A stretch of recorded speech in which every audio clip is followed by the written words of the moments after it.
Radhe Radhe everyone. आज की video में मैं आपको चैत्र नवरात्रि की बहुत ही सरल पूजा विधि बताऊंगी। अगर आप जॉब करते हैं, स्टूडेंट हैं, पूजा में बहुत ज़्यादा समय नहीं लगा सकते हैं या आपके पास कम जगह है, स्पेस की कमी है, तो आप बहुत सरल तरीके से बहुत कम सामान के साथ पूरे 9 दिन तक माता रानी का पूजन कर सकते हैं। और पूजा की बहुत सरल विधि मैंने शेयर की है। आप कलश स्थापना किए बिना जवारे उगाए भी माता रानी का पूजन कर सकते हैं। तो देखिए, पहले नवरात्रि के दिन जिस जगह पर भी आपको पूजन करना है, घर में पहले उस जगह को आप साफ कर लें। साफ करके एक चौकी लगा लें। चौकी पर लाल रंग का वस्त्र आप बिछा लें। तो यहाँ पर मैंने चौकी लगा ली है। अब हमें क्या करना है, माता रानी का कोई भी स्वरूप, फोटो या मूर्ति जो भी आपके पास है उनको विराजमान करें। नहीं, हमें चौकी पर गणेश जी को जरूर विराजमान करना है, क्योंकि गणेश जी के बिना कोई भी पूजा पूर्ण नहीं होती है। अगर गणेश जी की फोटो मूर्ति नहीं है तो आप सुपारी भी ले सकते हैं। तो इस तरह से गणेश जी को भी विराजमान कर दिया है। अब हमें 1 लोटा जल लेना है। देखिए, अगर आप कलश की स्थापना पूर्ण रूप से नहीं कर रहे हैं तो कोई बात नहीं। क्या करना है, 1 लोटा जल चौकी पर रख देंगे हम। इसके ऊपर किसी भी प्लेट में गेहूं या चावल, कोई भी अनाज भर के रखेंगे और उसके ऊपर हम 1 रुपए का सिक्का रख देंगे। यानी कि सूक्ष्म रूप से हम कलश की स्थापना करेंगे। तो ये पूरे 9 दिन तक चौकी पर ही ये कलश रखा रहेगा। इस तरह से आप कलश की स्थापना कर सकते हैं। चौकी हमने लगा ली है। पूरे 9 दिन तक इसी चौकी पर हमें पूजा करनी है। तो पूजा शुरू करते हैं। सबसे पहले हम जल के छींटे लगाकर सभी को स्नान करा लेंगे। उसके बाद हमें देसी घी का दीपक जलाना है। देसी घी का दीपक जला सकते हैं या तो आप तिल के तेल का दीपक भी जला सकते हैं। मैंने प्लेट में दीपक को रख लिया है ताकि आसन खराब ना हो। आप सीधा अगर दीपक आसन पर रखना चाहें, चौकी पर रखना चाहें तो रख सकते हैं। तो यहाँ पर हमने धूप दीप जला लिया है। इसके बाद हाथ जोड़कर माता रानी से हम प्रार्थना करेंगे, हे माता रानी, मैं पूरे 9 दिन आपका पूजन करना चाहती हूँ। आप इस पूजा में मेरी सहायता करें और मेरी मनोकामनाओं को पूर्ण करें। ये कह के हम पूजा शुरू करेंगे। तो देखिए, भाव रूप में हमने स्नान तो सबको करा ही लिया था। अब हम गणेश जी को वस्त्र स्वरूप कलावा समर्पित कर देंगे।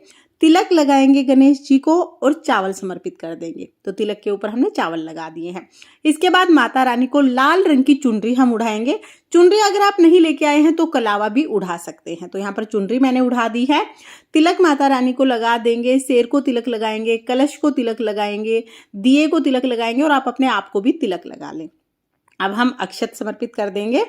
उसके बाद फूल समर्पित करेंगे। तो अगर आपको फूल मिल जाते हैं तो बहुत अच्छी बात है, फूल जरूर समर्पित करें। नहीं मिलते हैं तो कोई बात नहीं, बगैर फूल के भी पूजा कर सकते हैं। बाद हमें भोग समर्पित करना है। तो भोग में आप पतासे समर्पित कर सकते हैं। पतासे का भोग सबसे ज्यादा अच्छा माना जाता है नवरात्रि में। तो पतासे का भोग समर्पित कर दीजिए। आप चाहे आप मिश्री का भोग भी समर्पित कर सकते हैं, या आपके पास कोई भी ऋतुफल अवेलेबल है तो ऋतुफल का भी भोग आप समर्पित कर सकते हैं।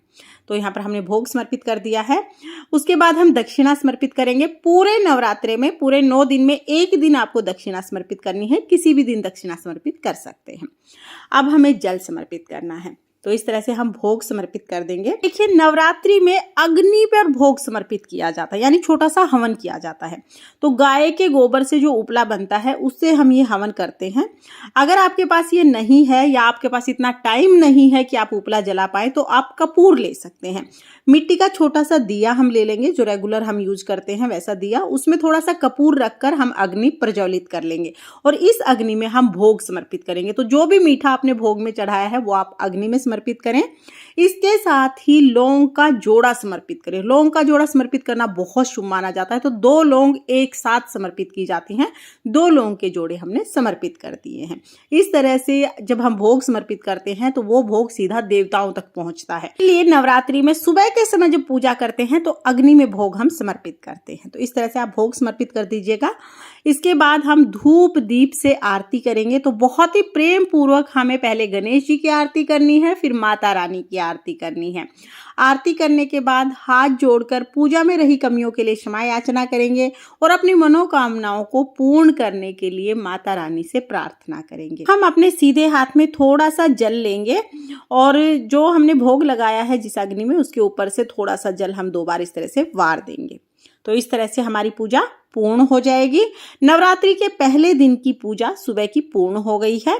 पूजा के बाद जो जल का लोटा है ये सूर्य देवता को अर्घ दे देंगे और जो भी भोग प्रसाद आपने चढ़ाया है ये भोग प्रसाद आप घर में सभी सदस्यों को प्रसाद के रूप में बांट सकते हैं। इस तरह से नवरात्रि के पहले दिन की स्थापना और पूजा पूर्ण हो गई है। शाम के समय भी आपको चौकी पर दीपक जरूर जलाना है और ये चौकी पूरे 9 दिन तक आप लगा के रखें। पूरे 9 दिन तक इसी चौकी पर आपको पूजा करनी है। जो कलश आपने स्थापित किया है ये 9 दिन तक माता रानी के पास में ऐसे ही स्थापित रहेगा। आपको सिर्फ भोग हटाना है, बाकी सब चीजें इसी तरह से रहेंगी। फ्रेंड्स, नवरात्रि पूजन की ये बहुत ही सरल विधि है। आपको ये सरल विधि कैसी लगी कमेंट करके जरूर बताना। और अगर ये वीडियो आपको पसंद आई हो, वीडियो आपके लिए थोड़ी बहुत भी यूजफुल हो तो प्लीज वीडियो को लाइक कर देना। हम महिलाएं घर में तीज त्योहार कैसे करते हैं ये देखने के लिए मेरे चैनल को सब्सक्राइब कर लेना। माँ भगवती की कृपा आप पर सर्वदा बनी रहे। इसी कामना के साथ फिर मिलेंगे किसी और वीडियो में। तब तक के लिए जय माता दी। राधे राधे।